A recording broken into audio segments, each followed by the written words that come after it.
Sometimes the most dangerous killers aren't strangers hiding in the shadows. They're husbands. They're friends. They're the people who cry the loudest when the police knock on the door.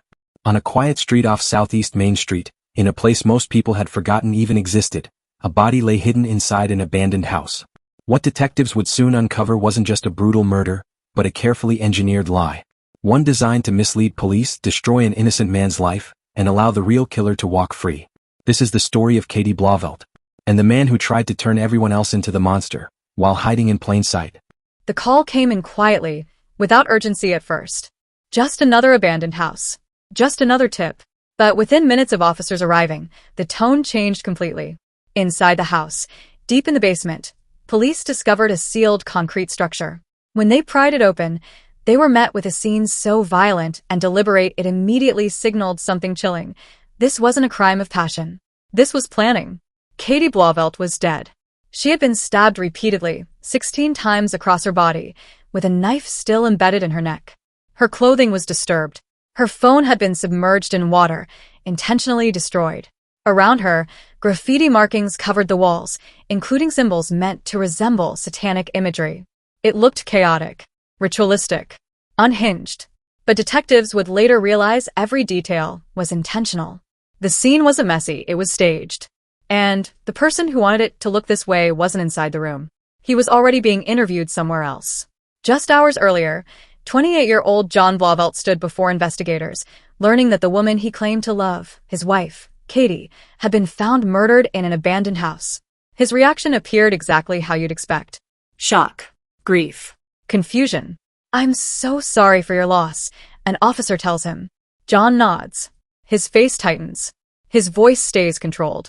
What detectives didn't know yet was that John was hiding something so dark, so calculated, that even seasoned investigators would later admit it defied logic.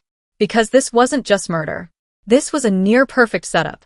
To understand how investigators got here, you have to rewind just a few hours earlier to the final moments anyone ever saw Katie alive. It was October 24th, 2016, 2:15 p.m. Surveillance cameras inside a PetSmart captured 22-year-old Katie Blauvelt finishing her shift. She looked normal, calm, unaware that she was being watched for the last time. She had plans that afternoon. She was supposed to meet her mother for dinner at 3 p.m. Before leaving work, Katie took a selfie. A casual photo. The kind we all take without thinking. It would become the last photo she ever took. Shortly after leaving work, Katie called her mother. She never arrived. Hours passed. By 7 p.m., concern turned into fear. Katie's phone stopped responding. Calls went straight to nothing. At 7:48 p.m., her mother reported her missing. Friends, family, and police began searching, but the clock was already working against them. There's now a critical 5-hour gap in Katie's timeline. 5 hours that would haunt investigators for months. Then, just after midnight, 12:33 a.m., everything changed. Police received a frantic call. A friend of Katie's claimed he had found her body inside an abandoned house deep in the woods. The caller identified himself as Wayne Rohr. He told dispatch they had gone looking for Katie, entered a place they used to hang out, and found something no one was prepared for.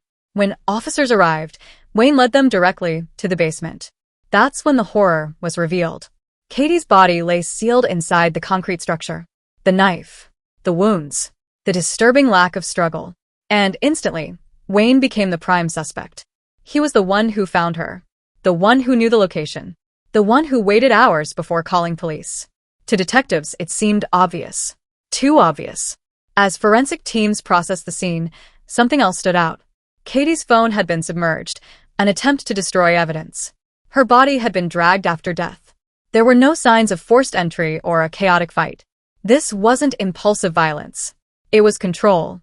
Wayne was detained and brought in for questioning. Detectives believed they were closing in on their killer. But what they didn't realize, what they couldn't yet see, was that Wayne wasn't the hunter. He was the bait. Because while police focused on the man in the interrogation room, the real killer was already watching from a distance, quietly satisfied as his plan unfolded exactly as intended. The perfect suspect. When a murder has no witnesses, no clean timeline, and no clear motive, investigators look for one thing above all else: who benefits. In Katie Blauvelt's case, police believed they had already found their answer. A man with access. A man with a past. A man who led them straight to her body. Everything pointed to him. But sometimes, the most convincing suspect is exactly the one the killer wants you to see. From the moment Wayne Rohr sat down in the interrogation room, detectives believed the case was already halfway solved. He wasn't just a witness, he was the one who found Katie's body. He knew where it was. He waited hours before calling police. And most damning of all, his personal history made him an easy villain. Wayne had a criminal record, assault charges, a reputation that followed him wherever he went. To investigators, he fit the profile perfectly. They began the interrogation calmly, almost casually. Wayne appeared shaken, emotional, confused.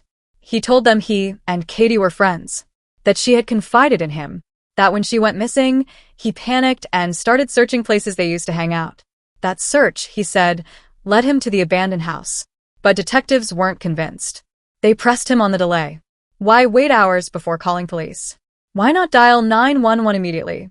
Wayne explained that when he found Katie, he froze. He didn't know what to do. He called friends first. He said fear and shock overtook him. To detectives, it sounded rehearsed. As the questioning intensified, they began to isolate him. Classic interrogation tactics. Long silences. Repeated questions. Subtle accusations. And slowly, the pressure began to work. Wayne's story wavered. Not because it was false, but because he was exhausted, terrified, and completely overwhelmed. Detectives interpreted this as guilt. Meanwhile, outside the interrogation room, forensic evidence was coming in. And it wasn't helping Wayne. Investigators found no signs of forced entry at the abandoned house. The concrete structure containing Katie's body appeared deliberately sealed. Someone had returned to the scene after the murder to ensure it stayed hidden. Police theorized Wayne had killed Katie in a rage, panicked, and then tried to hide the body. Then came the most damaging detail of all. The graffiti. Detectives latched onto the satanic-style markings as symbolic. They began framing the murder as ritualistic, something Wayne, with his troubled past, could be capable of. But there was a problem. None of the graffiti had Wayne's fingerprints. In fact, very few fingerprints were found anywhere near Katie's body. Instead of seeing this as a sign of planning, investigators saw it as proof Wayne had wiped the scene clean. Under mounting pressure, Wayne made the worst decision of his life. After hours of interrogation, exhausted and terrified, he said something detectives had been waiting for. He confessed. Wayne admitted to killing Katie. The room went quiet. Detectives leaned back in their chairs. Case closed. But the confession wasn't what it seemed. Wayne's confession was vague, inconsistent. It lacked detail only the killer would know. When detectives asked about the knife, the staging, the phone, his answers didn't align with the crime scene. Still, police moved forward. Wayne was arrested and charged with first-degree murder. The media exploded. Headlines painted him as a violent monster, a disturbed friend who turned on Katie in a satanic rage. The story was easy to sell, and even easier to believe. But behind the scenes, something didn't sit right. For one, Wayne had no injuries, no defensive wounds, no blood traces matching the crime. The timeline didn't align with his whereabouts. And then there was the most critical question of all. Why would Wayne go out of his way to lead police to the body if he was trying to get away with murder? That question lingered. While Wayne sat in jail, awaiting trial, the real killer watched the news coverage unfold. Every headline confirming his plan had worked. Katie Blauvelt was no longer the grieving husband. He was invisible. The husband no one suspected. While one man sat in a jail cell labeled a monster, another man went home every night to a quiet house, turned on the television and waited. He wasn't questioned. He wasn't searched. He wasn't suspected. Because to police and to the public, he was just a grieving husband. But sometimes the most dangerous person in a murder investigation is the one no one thinks to look at. In the days following Katie Blauvelt's murder, Katie Blauvelt became a familiar face to investigators, but not in the way you might expect. He wasn't in an interrogation room. He wasn't being scrutinized under harsh fluorescent lights. Instead, John was treated as a victim, a widower, a man whose world had collapsed overnight. Detectives spoke to him briefly in the early hours of the investigation. They asked routine questions: when he last saw Katie, what their relationship was like, whether she had enemies. John answered calmly, carefully, and without hesitation. He told them he loved his wife, that they had their problems, but nothing violent, that he had no idea why anyone would want to hurt her. And just like that, police moved on. At the time Katie disappeared, John claimed he was at home, alone. No witnesses. No cameras. But because investigators were laser-focused on Wayne Rohr, John's alibi was never challenged. That decision would haunt this case. Behind closed doors, however, John's behavior didn't match the image of a grieving husband. Friends noticed something was off. His emotions seemed inconsistent. Overly controlled one moment, strangely detached the next. He spoke about Katie in the past tense almost immediately. He avoided certain questions. And he showed an unusual eagerness to talk about Wayne. In private conversations, John planted seeds. He told people Wayne was obsessed with Katie, that he had a violent past, that he was dangerous.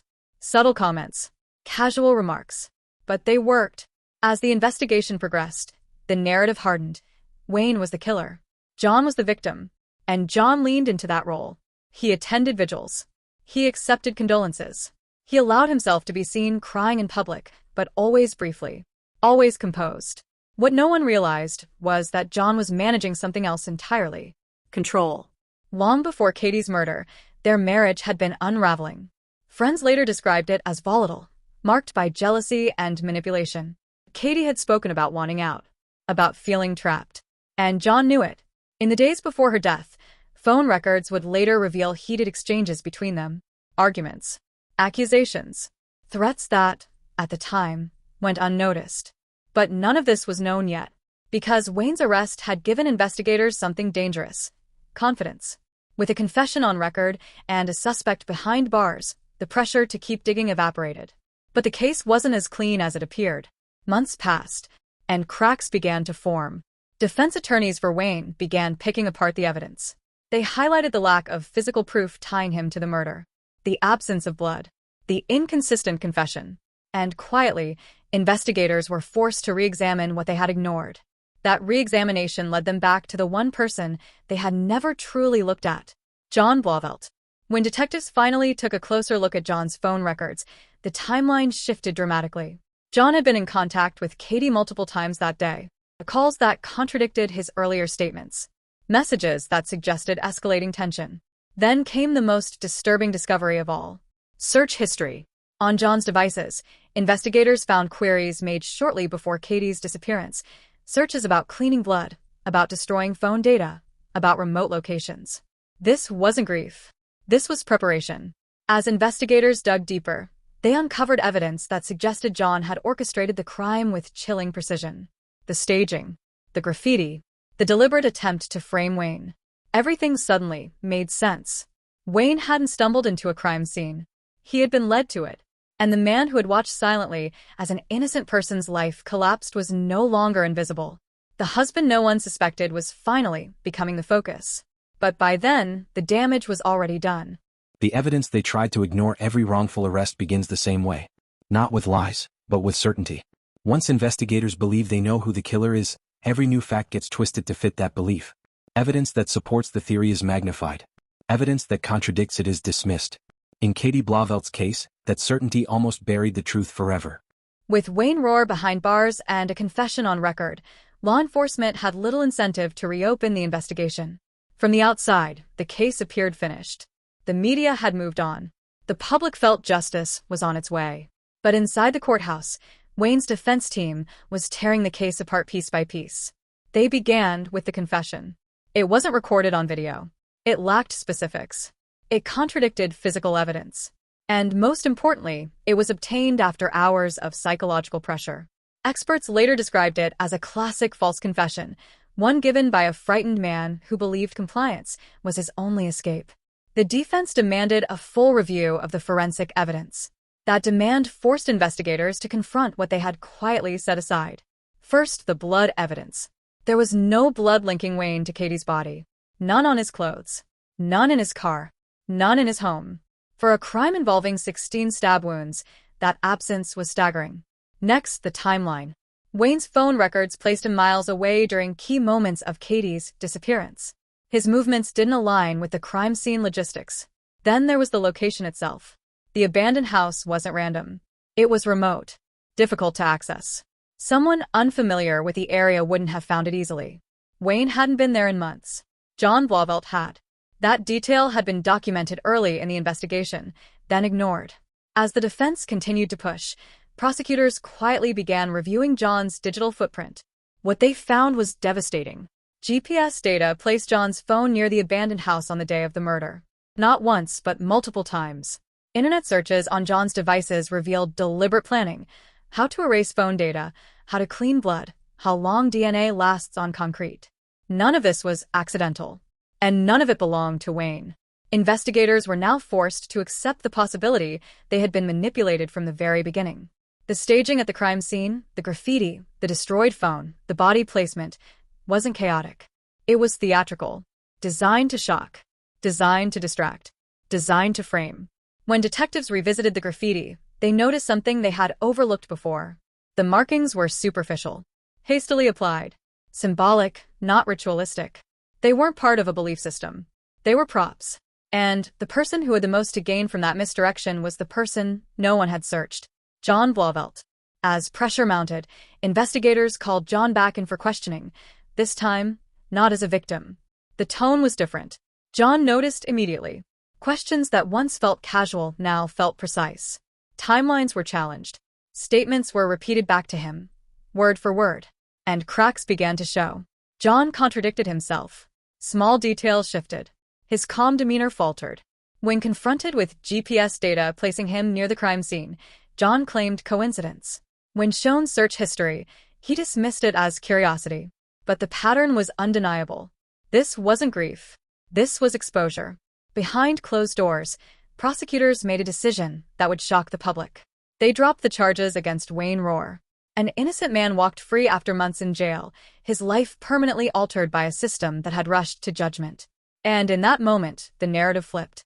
John Blauvelt was no longer untouchable. He was the prime suspect. The confession no one expected for months, the truth sat buried beneath certainty, ego, and a single devastating mistake. An innocent man had lost his freedom. A killer had walked freely through grocery stores, parking lots, and quiet streets. And now, with the spotlight finally shifting, there was only one thing left that could bring this case to an end: a confession. But no one was prepared for how it would come, or who it would come from. When John Blauvelt was brought back in for questioning, it was clear immediately that this was no longer a courtesy interview. Gone were the soft tones. Gone were the condolences. This time, investigators came armed with timelines, GPS data, search histories, and months of quietly rebuilt evidence. They didn't accuse John outright. They didn't need to. They let the facts speak. At first, John stuck to the same story he had told since the beginning. He insisted he loved Katie. That their marriage had problems, yes, but nothing violent. That he had no idea how she ended up dead. Detectives listened patiently. Then they began dismantling his narrative piece by piece. They showed him the phone records proving he had been in contact with Katie far later than he initially claimed. They presented GPS data placing him near the abandoned house not once, but multiple times. They revealed the internet searches, queries that could only come from someone planning to destroy evidence. John's composure cracked. His answers slowed. His confidence faded. His eyes stopped meeting theirs. What investigators saw next wasn't panic, it was calculation. John tried to redirect blame. He circled back to Wayne. He suggested Wayne was unstable, dangerous, capable of anything. But this time, it didn't work. Detectives pushed harder. They explained how Wayne's confession had fallen apart. How forensic evidence had exonerated him. How every remaining thread led back to one place: John. Hours passed. The room grew quiet. And then, something changed. John stopped denying.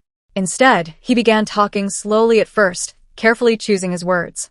He admitted that his marriage had been deteriorating. That Katie wanted out. That he couldn't accept losing control. Then came the words no one expected to hear. John confessed. He described confronting Katie that afternoon. The argument. The rage. The moment everything spiraled beyond control.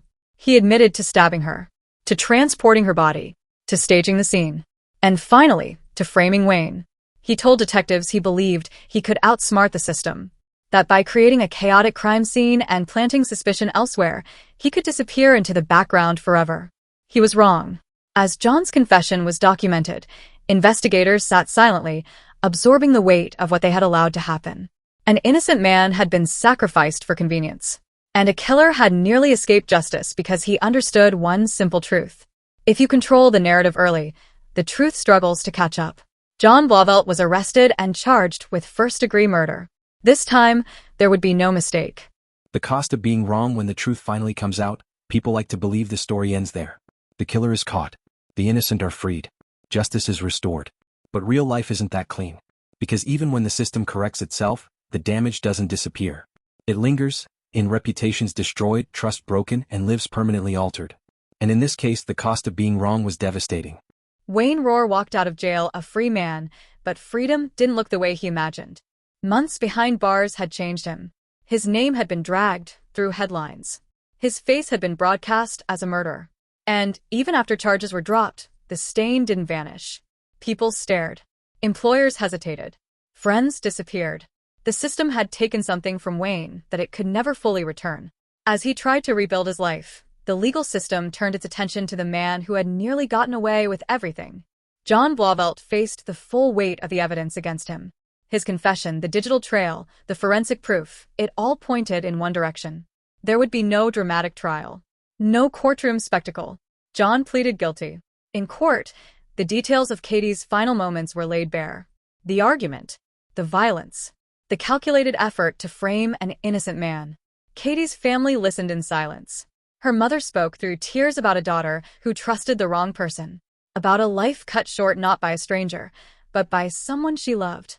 The judge didn't hesitate. Katie Blauvelt was sentenced to life in prison. But even as justice was served, the failures of the investigation couldn't be ignored. An innocent man had been arrested. A false confession had been accepted. Evidence had been overlooked, all because investigators wanted closure more than truth. Public trust took a hit.